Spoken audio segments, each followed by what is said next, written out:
welcome, y'all. Right. Welcome to episode 16 of the channel, chapter 6 of Chapter Love, or Love Chapter. So this month of February, we are focusing on love. We're digging in deep. We're going in, all right, as much as we can. So to get right to it, because in this channel, we are time efficient, or at least try to be. This episode is named You Are Not Responsible for Your Partner. Now, I thought it was lovely to roll this out right on Valentine's Day, right? Ooh. So, why I say that? You're not responsible for your partner's own self-love. That's an individual task. As you shouldn't put any sort of pressure onto your partner because you haven't done the self-love yet. First of all, I always recommend don't get with someone that hasn't really done any self-love, because when you are doing self-love, you are learning about love. You are learning how to communicate with yourself. Because to have love, there needs to be communication. So when there's self-love, there's a lot of beautiful communication that goes between you and you. What does Wanda like to do? Oh, I think I want to try this. I want to do this. I've always wanted to see what that felt. You're constantly communicating with yourself. You're trying out new things. You're trying to figure out, what do I like? What are my deal breakers?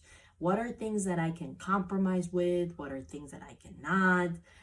Again, communication with yourself. You're digging deep into you. So for you to have a healthy relationship, your partner and yourself, you need to have that self-love for each other. Because if you've already communicated with yourself, you know who you are, you know what you want. You have gone in deep with yourself. You've gone into the depths, right, of the sea, of yourself. You've found yourself. So now you are the know-it-all about you, which means you're able to educate any other people. It could be friendships too. It doesn't have to be, romantic relationships, but that's how it works out. In romantic relationships, you're really digging deep. You want to. You want your partner to have that self-love. Now, everyone is in a type of process, right? I'm not saying that you're going to be at 100. You're never going to be at 100. But at least have a base of it. If you're single right now at the moment, try to work on that first before trying to jump into a relationship, okay? Most importantly, because if you haven't found that self-love, it's not fair for the person that you're getting with. It's not. Let me tell you, I've been on the other end. I've been with a partner that doesn't love themselves, and it's very tough. It's very tough. Now, can you put in the work and start loving yourself while in a relationship? Of course. But just make sure that you both set the right expectations for what it is. Okay? And if anything, try to seek couples therapy at that point. Even if there's no big issues, it still helps out to find that self-love within yourself, so that then you can show your partner, how do I like to be loved? How is it that I feel the love, right?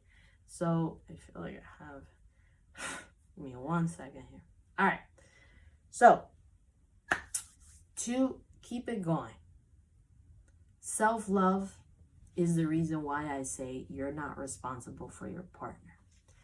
Now, after self-love, once you both have gone deep into yourself, searched within each other, now you're able to really show your partner who you are.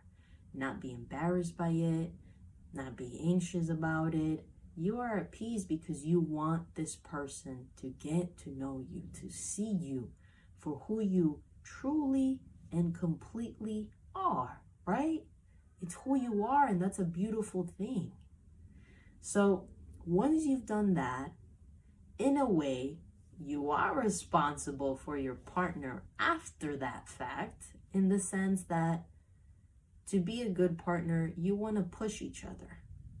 You always want to remind each other, hey, I'm noticing you're lacking this. Hey, you stop showing yourself self-love. When was the last time you went out running, right? Maybe the person liked to go out running, do marathons. They stopped. Why did you stop doing that? Okay, calling them out, because now we've already established first our self-love for each other, and then our love for each other as partners. So we've now both know what does it look like to be ourselves. So when we start to veer off that, that's when our partners are supposed to be calling us out. If anything, give us a chance, right? Give us a chance to get back into the path of being us. And if not, then you call them out. And remember, you also go through changes. So that's why communication is so important. Your partner may have taught you who they are, but then later on throughout the years, maybe your partner is going to change. Maybe your partner wants to change. They're like, you know what? I think I'm more of this type of person now. I want to start doing those changes. Okay. Be there. They're learning how to love themselves in a different way. But it's beautiful because they already have the base of self-love. They've already know how to go about it. And now all you just have to sit there, watch the process, and ask, is there anything I can do to help you? No? All right. I'll be expecting to see who you are after this. And it's a beautiful thing.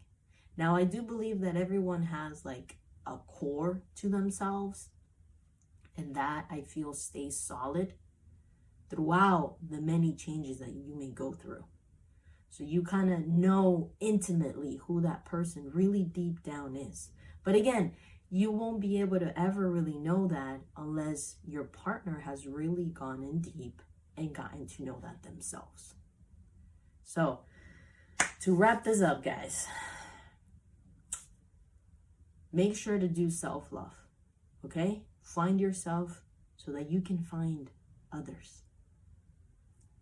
Second, don't blame and don't put the pressure on your partner to know you when you haven't even done the work. That's not fair. And that's not your partner's responsibility. That's your own responsibility. Okay? Third, just keep working on yourselves. All right? You got this. Communicate. Learn how to love ourselves first, and then we learn how to love others. You got this. I believe in you. Let's keep it going, okay? Have a great Valentine's Day, whatever it was planned, whether it was for yourself. I'm doing something for myself, taking care of me, just because to me, it's a great day to show myself a little bit more love than I normally do. All right, so the spiritual side, and this is where I always let people know so that if they don't want to know or hear the spiritual side, this is your cue to disconnect. Have a great day, guys. So spiritual side is pretty to the point. God is always going to guide you towards self-love. Love is the biggest of all things. Love is the biggest of all things. Remember that when you're working on yourself, be patient, be kind to yourself, love yourself. And in many ways, how many times does it say in the Bible? I don't know, you can answer that for me. But God is love. And God is going to guide you towards self-love because He is love. And the more you search for love, the more you're going to find yourself finding Him. At least that's from my own experience. So keep searching for love, healthy love, right? Because love is supposed to be healthy. If it's not, then it's manipulation. It's abuse. So keep working on yourselves. You got this. I believe in you. I believe in you. And the reason I believe in you so much is because there's nothing different between you and I. No, it's just about will. It's just about wanting to try and just to stick with it. All right, guys. Peace out. Have a great day. Enjoy yourselves. And remember, Friday, there's a new episode. All right.